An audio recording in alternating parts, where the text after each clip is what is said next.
Welcome back, everybody, to the Investors Roundtable. I'm your host, Robert Kraft. You can follow me on Twitter at Bobby K. Kraft, BOBBYKKRAFT. We haven't done one of these in a while. And the last one that we did, it was the pre-Y2K event of the MicroCap year with the 15C to 11 changes taking effect on September 28th. That day came and went. And so today we want to talk a little bit about the aftermath.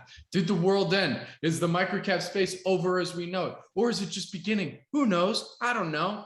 Let's find out from our two panelists that are joining me today on this. We got Tom Braziel from 507 Capital and Marcus Frampton, the Alaska Permanent Fund. What's up, guys? Hey, Bobby. Hey, Bobby. So, did the world end? Is that it? Did everybody who invests in dark stocks now what's going on? From your guys' impressions, what's been the fallout? Go ahead, Marcus. What are your thoughts? Yeah, well, it was surprisingly anticlimactic. Y2K is a good analogy. I and several others that I know in the space were sitting with cash ready to step into the sell-off that never came. I mean, there was a little bit of sell-off in some names I follow, like Boston Sand and Gravel, and I don't have a position because the sell-off was like 2 or 3 shares. So I'll give that disclosure. But this is a very high-quality company that runs aggregate mines and does cement in Massachusetts. It traded kind of in the 650 to 700 range for the last 12 months. And then on September 27th, a few shares traded at 550. So, someone wanted to sell a little position and took a little discount. But I mean, that's like a typical illiquidity discount, 20, 25%. And I didn't really see it broadly beyond that and maybe 1 or 2 others. And it was pretty surprising because, these companies that aren't going to issue financials are going to not be tradable in normal retail accounts.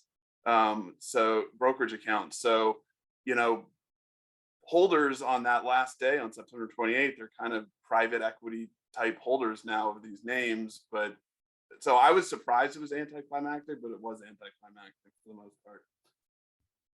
Tom, was it also anticlimactic? Anticlimactic? Super anticlimactic. I mean, I didn't really see. I saw a few stocks drift down on like one day where like someone sold 1,000 shares or something. It's always been a backwater. So maybe there's not as many people down here as you think, and the guys that own it know what they do. And I don't know, maybe. And then the other thing you have to think about is, maybe it takes time for some of these things. Like over the next, who knows, maybe year or two, you'll wake up in a name that you like Boston Sand and Gravel, which is like, one of the famous ones, right? It's like, maybe you'll wake up and someone's going to sell $100,000 worth of stock one morning, and if you're there, maybe you get it. So there's probably something to be said for like, if you made a short list and just like sit on the bid of all of them, or instruct your broker to sit on the bid and have alerts set up. But I think it will take time because it's like one of those things where it's not that you can't hold it, it goes into sell only mode. So your broker won't allow you to add, you can only subtract, you only have to call the broker. So there's a lot of inertia there. So I feel like people will sit on the stuff, and probably over the next, who knows, 6 to 24 months, like you'll see a name that you're in that just like one morning it's like, what was that? But it was kind of a non-event. Definitely Y2K. It was like a perfect analogy.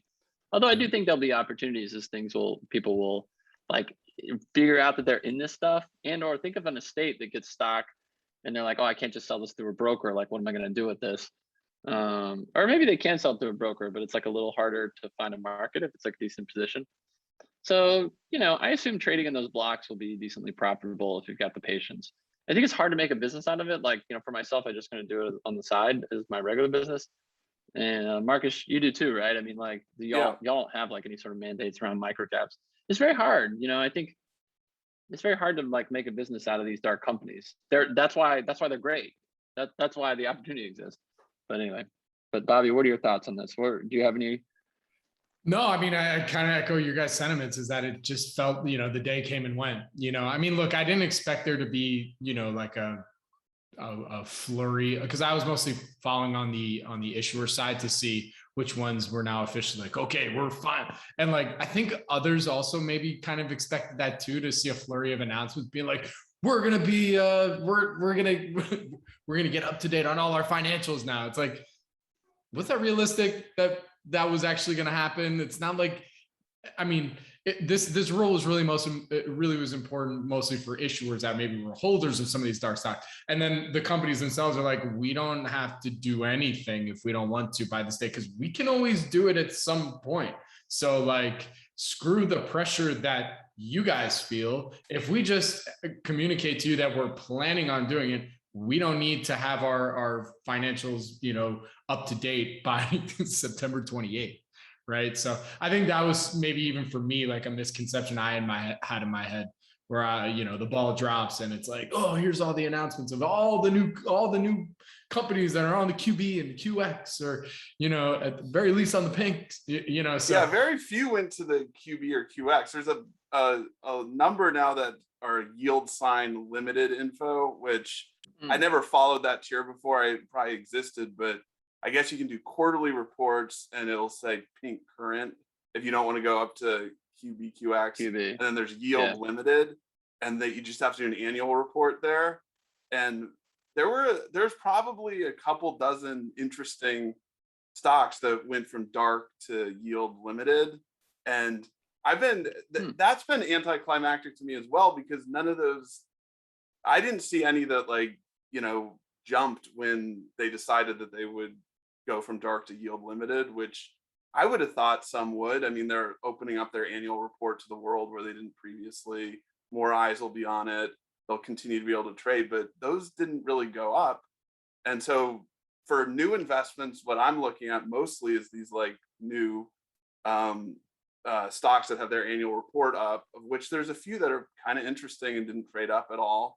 And then I'm waiting to see how things shake out for like the dark stocks that are now on what they're calling the expert market, even though and we should spend a minute on the expert market, but the SEC didn't approve exactly what OTC markets proposed on the expert market.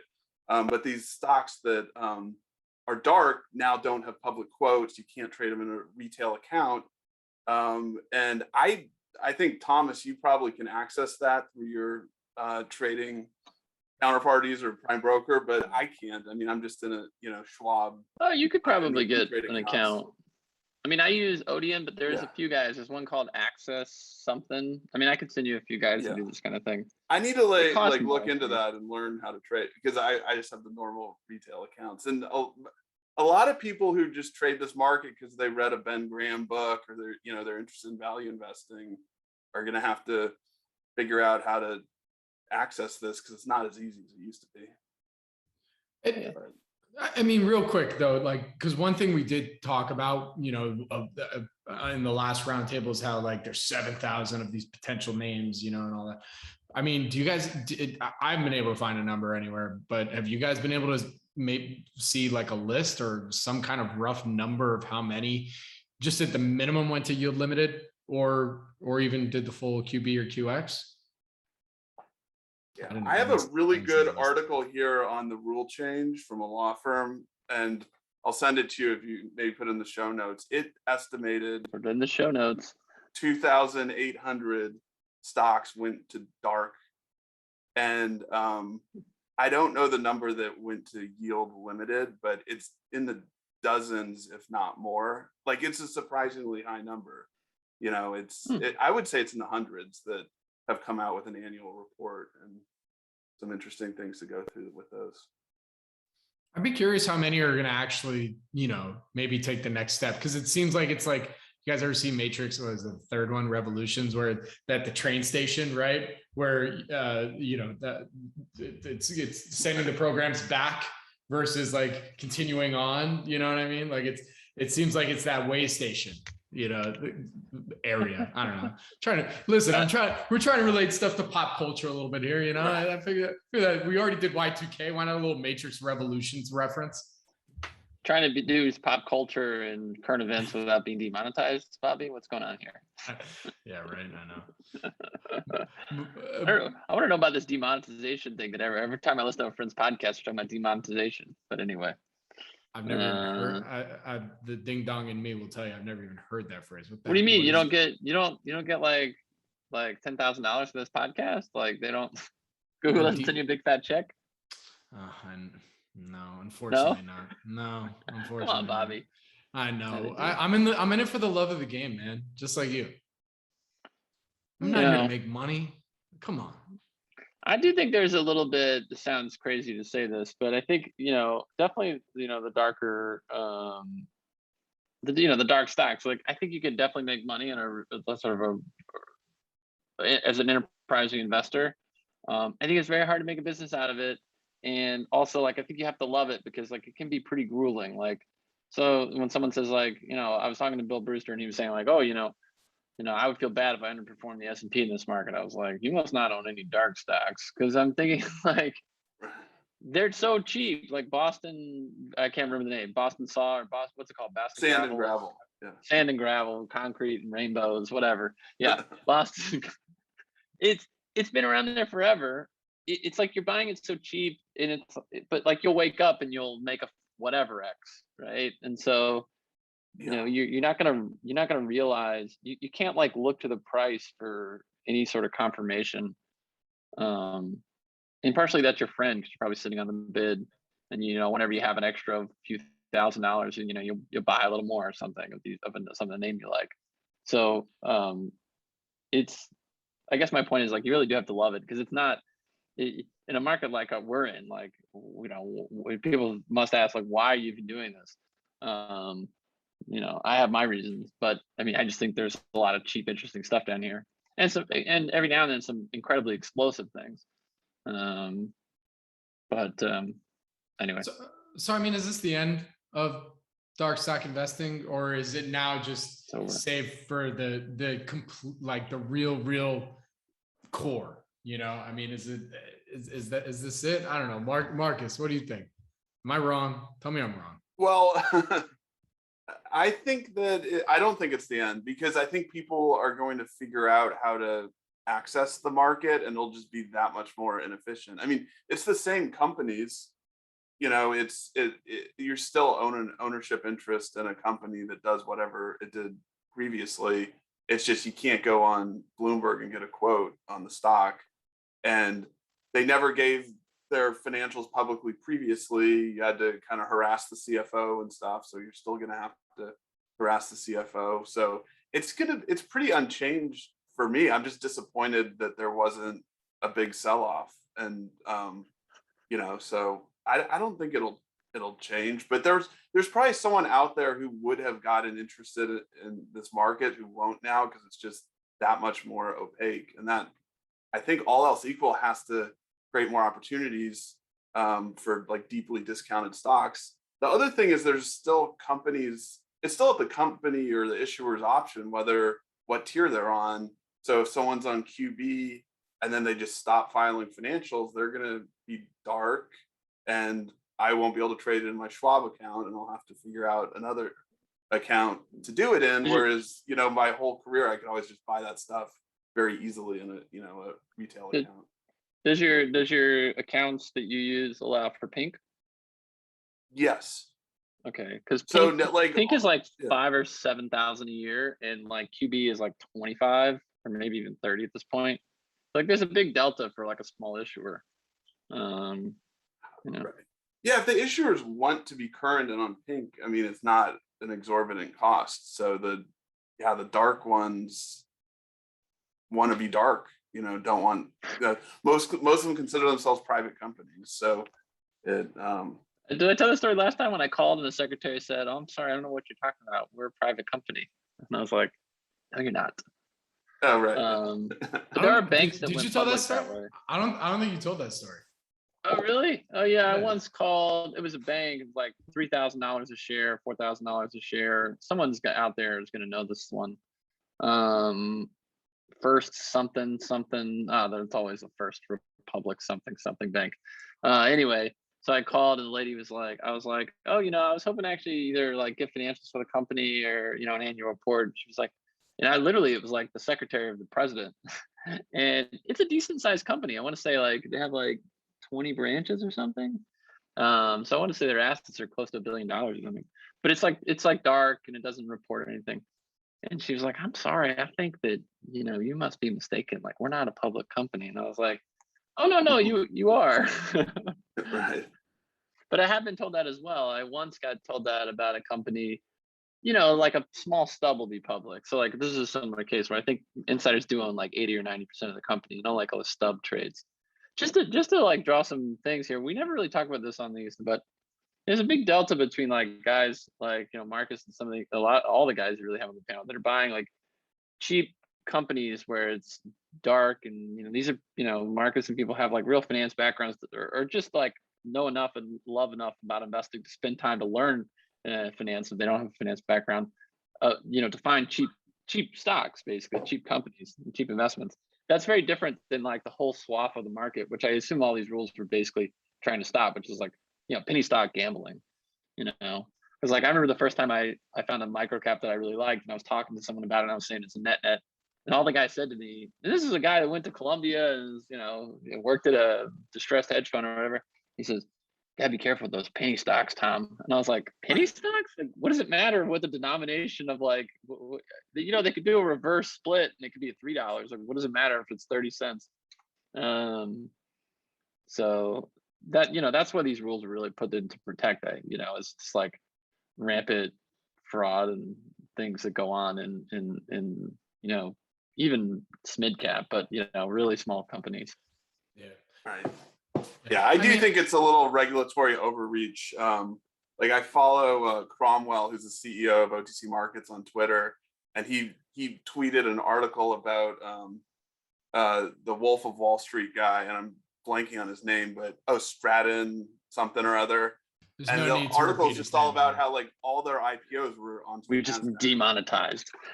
So it's like I don't think that the SEC is probably going to end like pump and dumps, which probably date back hundreds of years as long as they're in financial markets with this regulation. Yeah. But I think you're right, Thomas, on like what's driving it is this has been an area where there's been a lot of fraud, but there's also a lot of fraud on NASDAQ listed stocks and others. Oh, for sure. I don't even know. Like, I bet if you looked at if there's 2,000 stocks, how much fraud within that, like, percentage of fraud versus like percentage of fraud with like, mid caps, large caps, it's probably just as much, if not more.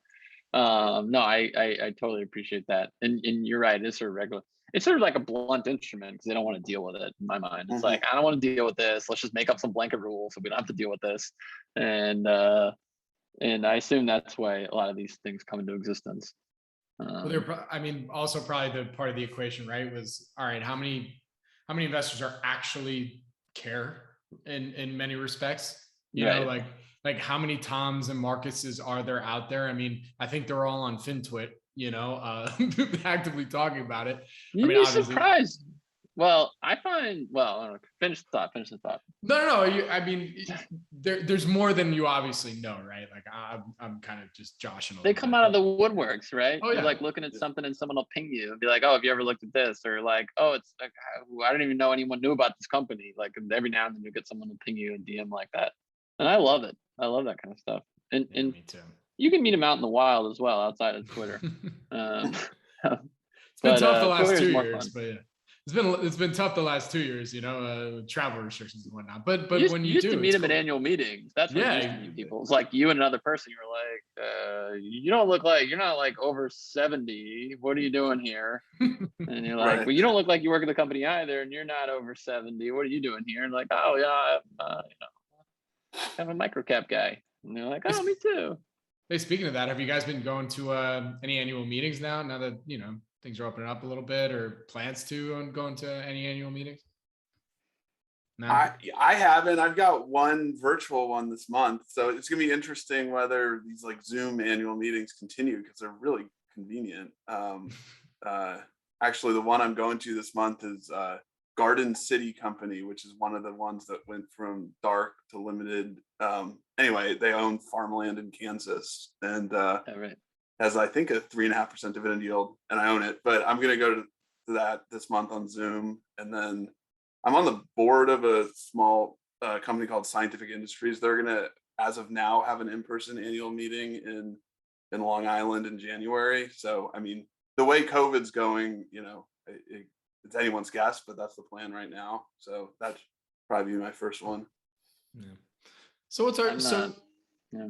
No, What sorry, about go you, Thomas? No, No, Tom's in I'm Italy. not- He's gonna go to some annual meetings on the they moved all the Tuscany bankruptcy coast. court stuff. They moved all the bankruptcy court stuff and all the federal court stuff onto Zoom, and I absolutely love it. So I really don't hope to change it. But I still do miss sort of like going to annual meetings and like meeting with people. You get it's not totally the same, right? Like the conversation and the flow is different, but it's still nice. It's still better than nothing, of course. But and you can get a lot more done. But I don't know. I think like when you're investing, when in business, people are all about productivity, and investing, like productivity can actually hurt you. Like right. Yeah, I read Grant's Interest Rate Observer. I don't know if you guys do. It's like a great newsletter. It's not on microcaps, just markets generally, but he had a great one on a company called Viad this month that does convention. They like host conventions. They do the lighting, the booths and everything. And they've got a travel business in Canada. So the whole thing was about business travel. And it was really funny because he was saying that every recession, every company says that going forward, they're going to do like 20% less travel, and then it always grows. And so like right now we're in that point where like they did a survey of Fortune 500 companies and they're going to do 20% less travel. But he thinks that'll grow. And the interesting thing is he had some survey in there that someone did. I don't know who would answer this in a survey, but like one of the top reasons for business travel is people getting out of the house from unhappy marriages. Getting out on the road away from their family. Hopefully it's an anonymous survey. If that's the case, but there could be some real pent-up demand on that front. Yeah, let's definitely hope that's an anonymous survey. Right, you need to check this box. So I don't know. I'm looking forward to getting on the road, but not because I want. Why am I getting geo-targeting? Why am I getting geo-targeted ads for divorce lawyers? Like, what the hell is happening here? Google knows. Yeah. Don't you think though there is something to be said for like, I wouldn't say that, but just like there's a lot of stuff that in hindsight, or you don't. It's like I don't know. You don't really know. Like you go and see a client, or you go meet with someone that might be like for myself, like might be a big client. You don't really know, like you can get there and be like, why did I come here? But then it's like, you kind of have to. You don't really know what's going to be behind the door. So, But all right. So closing the book on the Y2K that wasn't in microcaps. I mean, any closing thoughts on that before we go into maybe some other rabbit holes that have been interesting lately? No. Yeah, I don't have anything further from what I said. It was an interesting.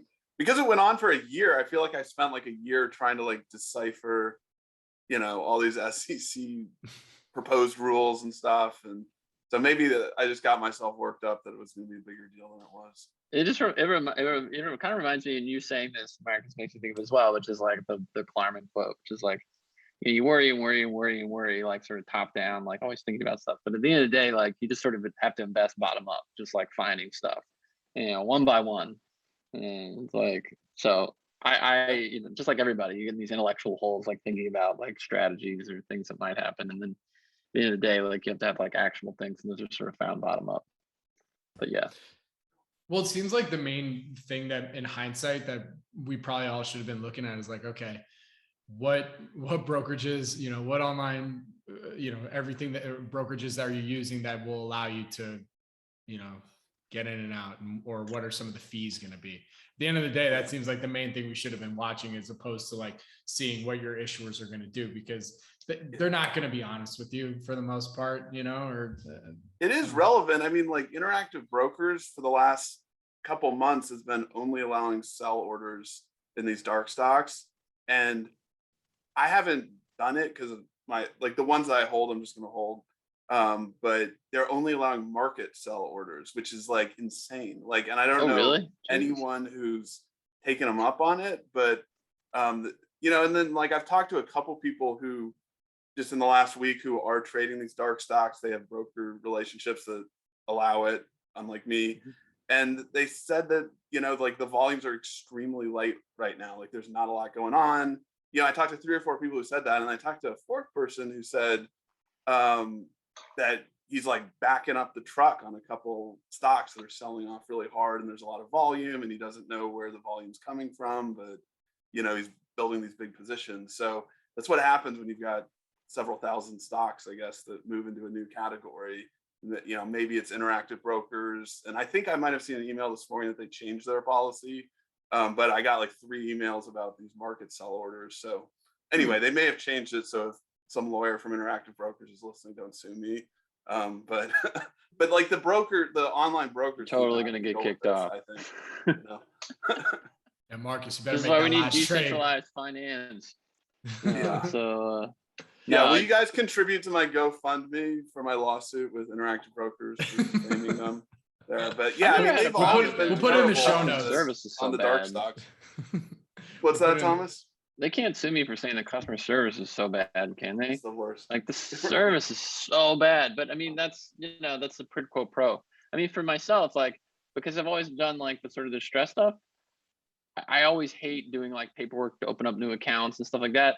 But I actually have like a whole smorgasbord of accounts. So like I got involved with like TD Ameritrade account because I wanted to buy on like the CSE or something.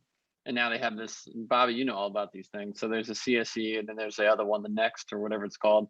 And so I've gotten involved with those. And then the crypto stuff made me open up, accounts and stuff like that. And I got interested in like, I'm still interested in Africa. And so I've opened up accounts there and in Asia, because you have to have like, a lot of markets you can't get into. So I've always kind of, this kind of friction, I think I think, no offense, like US, we're spoiled, like, and Interactive is, okay, the customer service is not great, but they've spoiled us with very, very low commissions and access to these. And, they've kind of pushed back on some of the stuff over the years, but now they've really, this SEC rule, I guess, they're putting the line in the sand. Yeah. All right. Well, let's transition. This is our hard transition into rabbit holes because I mean, Dr. Bobby. Listen, I even despite following microcaps on a daily basis, I know you guys both do too. I mean, I'm interested to hear, what other things have been kind of interesting right now. Has there been anything that's been interesting, or is it just more or less maintenance right now? I don't know, Tom or Marcus.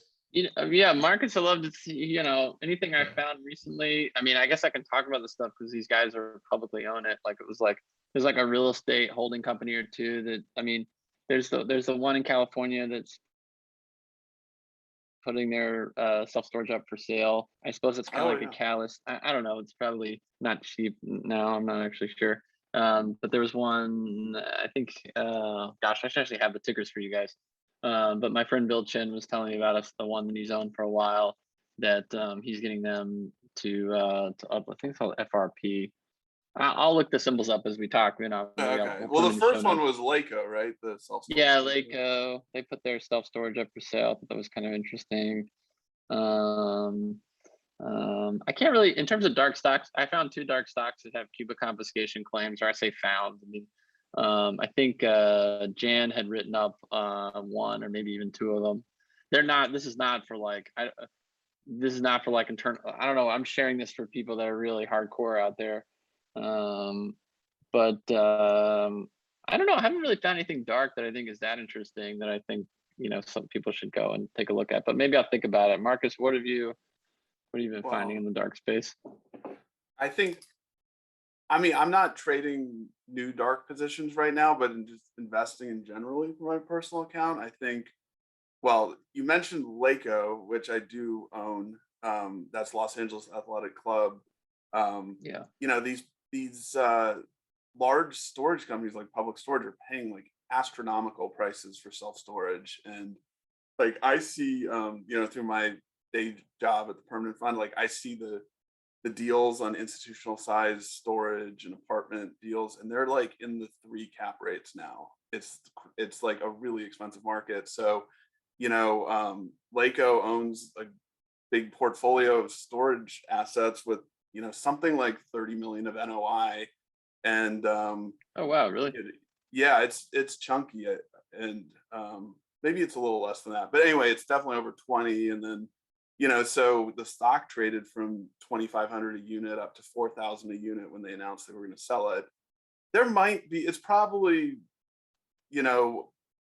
reflecting some, but not all of the value. But so like someone could trade that, but a lot of the juice is out.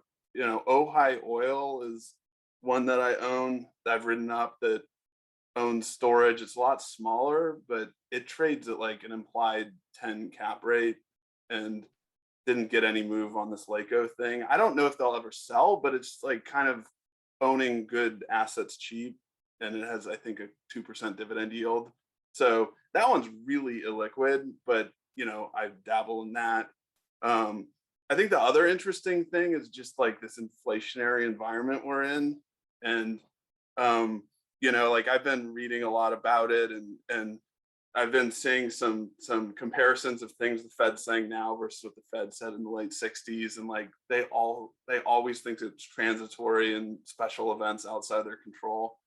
So if you think inflation is going to continue, and like just the natural gas prices have been going up, coal prices have been going up, oil's over 80 a barrel. I think, a couple that I think are interesting that I own are Party Resources and Beaver Coal, both of which went from dark to, I think a lot of people were surprised with Beaver Coal. I mean, they've got a low teens dividend yield, and they own timberlands in West Virginia, and they sell coal, but they're a royalty player in it, so they're not hiring the workers. They don't have the same liabilities, I don't believe, and neither of those companies have any debt. So I think those are kind of like real estate and resource companies. There's a lot within like OTC value stocks that are like land heavy. Garden City is another one that I just started looking at recently that I own some of. They own farmland in Kansas.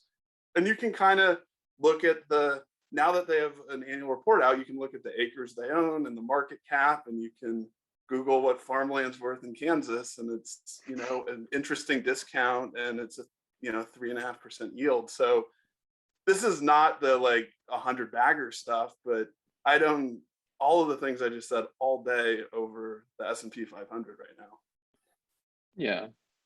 Yeah. I mean, you have to think about like, what, the Buffett quote is always so true, which is like when investing, the more that investing is business-like, the better, you're going to do. So like, just like think about it as business and like get rid of the quotes and stuff like that. I mean, other than to like, serve you with a good price. If you want to sell, a high price and buy a low price. But it's so true. It's like some of these inflation hedges that are sort of, those are probably the most interesting one. The inflation hedges where you might get two bumps, right? Because you bought it cheap, maybe you get some yield. And then on top of that, like I assume that infrastructure and maybe even, people like Permanent Fund or Toronto's Teachers and people like that will continuously buy these things, whether it's mobile home parks at like low caps or storage units at low caps or farmland at low caps. So these could be like interesting places to hide out for sure.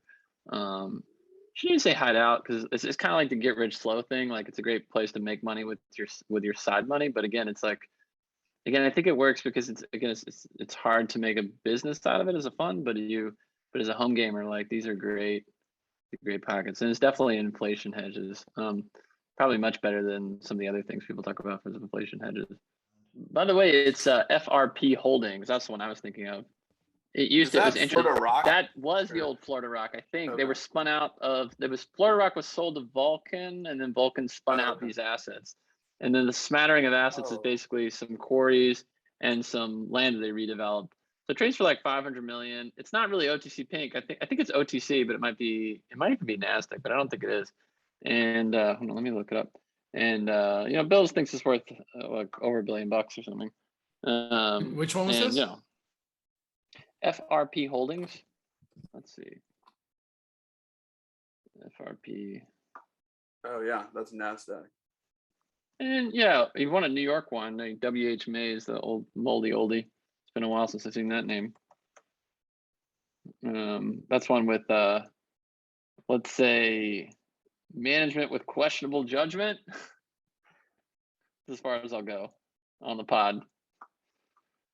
We'll have to have a live event for me to really unload. Yeah, I know. I got to do I'm going to be doing a Spaces soon. I know it's time to start like playing around with that stuff. Dude, Bobby, let's do a Spaces. I'll do one with you. I mean, I don't know why you need me, but I'd love to do one. No, I'll need somebody to I'll talk. listen. What I just ask questions, man. Like, what am I ask questions and throwing dumb jokes. Like so I'm gonna need folks to. I've been really, for myself, like, I don't know, I'm still, of course, still into the microcaps and things because the values, but I've been I guess recently, I mean, everybody knows Nick Sleep, I guess, at this point, but I've been reading his partnership letters. It's like really been affecting my brain. Really? Sort of like trying to make. What about it? What about it's been affecting your brain? So he's sort of like obsessed with this idea of like quality, and he sort of like fashioned his entire partnership on like Zen and the Art of Motorcycle Maintenance. I don't know if anyone's read that book, but it's a fantastic book. I mean, you got it on the shelf. All right. It's good for curing insomnia as well. Like sometimes if you're reading it at night, you're like, what is he talking about again? Especially at this size, man. The small letters, I'm done after 2 pages. So it's great for multiple uses, but I kind of I don't know. So much of what he says resonates with me, and I guess sometimes the way someone says something can be more powerful than it's not any different than what Munger would say, which is like, better businesses where you're going to approach the horizon of the underlying ROE of the business, and guys that are into compounders. I feel like the whole compound or quality compounders is sort of bandied about a bit much. But I have to admit, when you go to the guy that's really good at it, you're like, yep, I get it. Yep. Even though it's been a spot where I haven't spent as much time as others. We're off topic. Yeah. I mean, Marcus, what other rabbit holes have you been going down since now that the dark stock craze and the non-event has happened? Nothing too. I mean, I have all these screens that I run, on Capital IQ to come up with ideas, and I've been doing the post reorg equity screen, and it had been doing really well, except Tuesday morning, which came out earlier this year, just got hammered. Which there's a few. I don't know. I don't even know what happened there because I don't even look at I just buy them when the first day they trade. And I was up really? like, oh, that's interesting. Well, I have this little account where I do that, and it forces me to follow some of them. But which ones were you looking at? Like I saw ACY was yeah, AeroCentury is the most recent not a shareholder that came out. And then Frontier Communications. There's been a ton of, if you look at the last year, it's probably like half oil companies. So there was Chesapeake came out of bankruptcy, Gulfport Energy came out, and they've all done pretty well. But I mean, largely because of the oil price. But I think largely have outperformed, the XOP or whatever. Hertz came out in the end of June, and absolutely crushed it. Yeah. So I mean, it's like it's the first day they trade. It's like there are no eyes on it, really. I don't think. And then you've got, bondholders who just got equity and it just started trading. So in theory, there could be like some forced selling. So I think like buying in the month after it comes out is kind of interesting. But it could be like spinoffs where like they were this great thing for a long time and more recently haven't been that great. There was one called Pixis that was a tobacco distributor that is kind of interesting, but it's like, I think some of these come out of bankruptcy with a lot of debt on them, and Pixis was an example of that. So it's like its market cap is 50 million, and it's got $1 billion of debt right now. Is Pixis, and they've had kind of like crappy earnings since they came out of bankruptcy.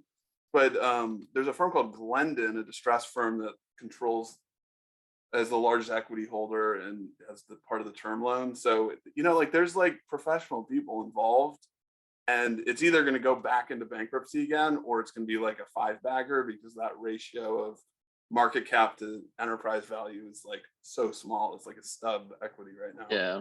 So anyway, I'm definitely not recommending Pixis because like they're really levered, but I mean, anyways, go ahead, Thomas. No, I was going to say, what is the Dan Rasmussen? Is it Dan Rasmussen? Oh, Dan Rasmussen, yeah. Rasmussen, thank you. Yeah. I butchered his name here. He could sue me too. I actually met him a long time ago, and he was a really nice guy, so I'm joking around with him. But he that paper, that he wrote about debt pay down and outperformance is great. And I think it's true. It's like if you these equity stubs where they can service debt and you can get sort of again, cheap multiple where you're just basically the all the value creation is going to debt pay down, which of course increases equity value. And these aren't fantastic multiples. A lot of these businesses trade at. Those are great. That's a great strategy. There's a guy named Chris. What's Chris's last name? I'm sure you've had him on, Bobby. That does that kind of stuff.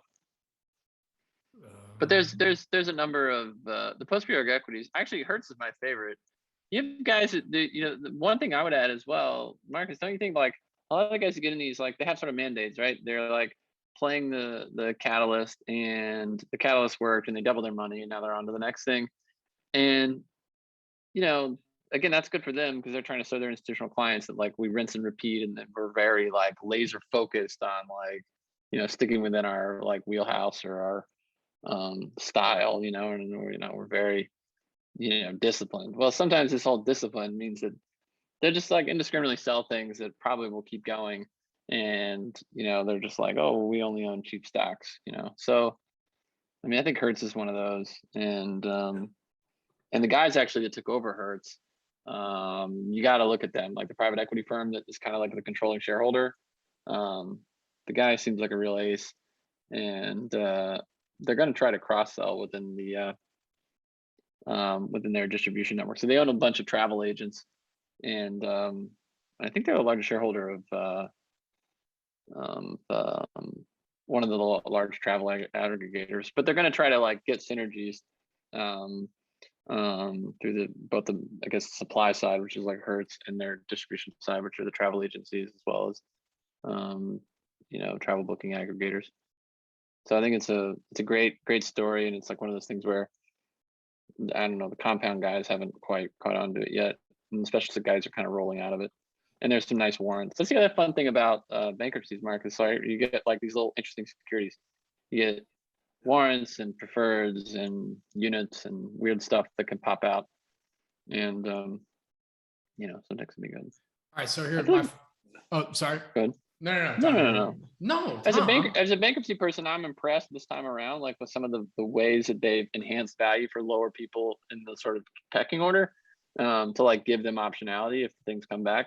I'm really impressed with this cycle about like what some of the creditor side counsels have been able to get through with debtors. I mean, some of the stuff is hope notes, right? You're giving someone warrants in the business, but the strike at valuations, and they can be heavily indebted. But I'm impressed that they didn't just totally get washed out, and there were a number of situations like the Tuesday morning somebody backstopped a rights offering,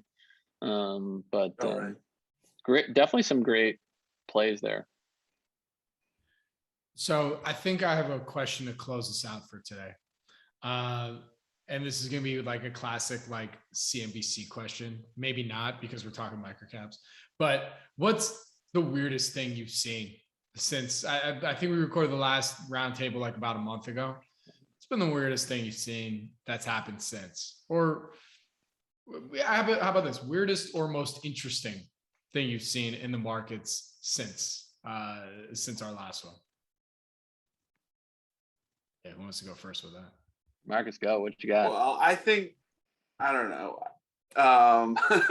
I'm concerned about the stuff going on in DC right now. I mean, I think, I'm not like a Fed watcher or anything like that, but I mean, I think that the predicted odds of Jerome Powell being reappointed have gone from like 90 down to like 60, 65 or something %.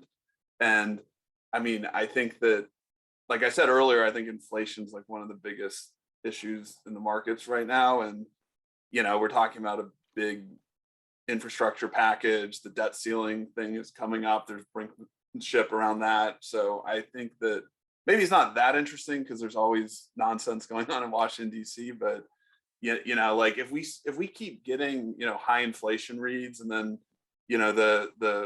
the owner's equivalent rent or the rental portion of CPI starts reflecting what's actually happening, the Fed may have to tighten. And I think that whoever it is, whether it's Jerome Powell or Lael Brainerd, will have a lot of pressure not to tighten. And then, I think that the risk of really high inflation is really out there. So maybe not the weirdest thing, but that's what I've been paying attention to more big picture recently. That's a pretty good. interesting. That's a pretty Can't good one. disagree with that. I Tom, mean, what- I don't know, man. I mean, even I don't know what to say to that. I mean, like, yeah, I mean, like, why are we not? Why does everyone pretend like, you know, modern monetary theory, whatever, MMT is like not some grand experiment that hasn't totally been battle tested as an approach. It just, the whole thing to me. I mean, I assume everybody throughout time always thought, oh, we're in such unusual times. Right. But it does feel kind of weird, and I don't know, maybe a kind of Minsky-ish moment there, or whatever the guy's name that people talk about. So just kind of weird. And there's weird I mean- stuff happening in China. Like I read articles about how there are these like blackouts right now. I don't know if you guys have seen these articles on Bloomberg, but it's like, and I don't think people really understand what's driving the thinking in China. And like they exported a lot of deflation in the last 10 or 20 years, you know, and if they're not, anyway, whatever. I could babble on about inflation for hours. But No, I was listening to Odd Lots with Tracy Alloway and Joe Wiesenthal. Like they've been covering China pretty well on and like bringing some experts in, seeing what's going on and stuff. And yeah, no, China's also, it's you know, you just kind of got to China.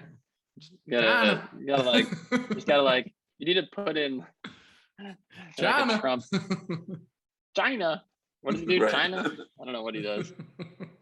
I'm like, put him in like, I don't know. Yeah. You know, I think one of the things that highlights to me is like there's so much more risk out there. And you know, people always talk about like, you know, even on Twitter, like, oh gosh, all these people like thumping their thumping their chest. What is it you do? You pound your chest about your returns or something. Like, so much of what you're trying to do is like in an intelligent way compound your money without getting your like shirt ripped off, your face ripped off or whatever. And like that means like anticipating risks that don't end up happening. So maybe inflation doesn't happen, but like, how could you not think about it as like a pretty decent risk given like all the telltale signs? I mean, it just seems weird to me. I'm very curious as to, you know, when the next cycle does come. I mean, it's pretty interesting. And, you know, you talk with a number of fund managers and you see their quarterly letters and they're just, you know, they're all killing it, right? But we've been on this crazy bull market forever, you know, even post March 2020, even if you just held a few of your names or bought, you know, on when they dipped a bit, right? Like, so it's going to be pretty interesting to see, you know, kind of the fallout from some of that. Who knows when that'll be, right? But it's pretty interesting when you see folks saying they've had an incredible record since 2014 or 15, and you're just like, cool, you know. That's cool, but it's great. That's a good thing, of course, but like it'll be interesting to see.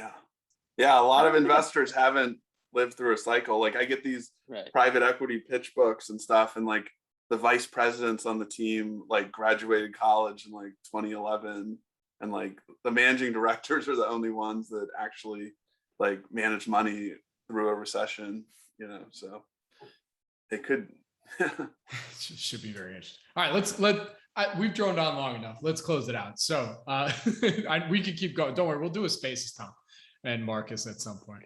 And cool. So with that, Tom, where can everybody go and follow you on Twitter and your website and the whole deal? Yeah, I really enjoy being on Twitter. I've met a lot of great people, so please keep everybody reaching out that like has something to say to me, even if you don't like me, and say, God, you're such an idiot. Why does anyone have you on their podcast? It's just at Thomas Braziel, and spelled. It's actually right there on the Zoom screen, but I can't even spell my own name. Braziel. Yeah, you can tweet at me. I prefer Twitter, and so cool. And Marcus? Yeah, I like using Twitter too. I'm at Marcus Frampton. And I write up stock ideas. I have a link on my Twitter account to the website where I post those. Very cool. All right, dudes. This was always a pleasure. Thanks for doing this. And we'll be catching up pretty soon. All right. All right, cool. Thanks, guys. Thanks, guys. See you guys. See you, Bobby.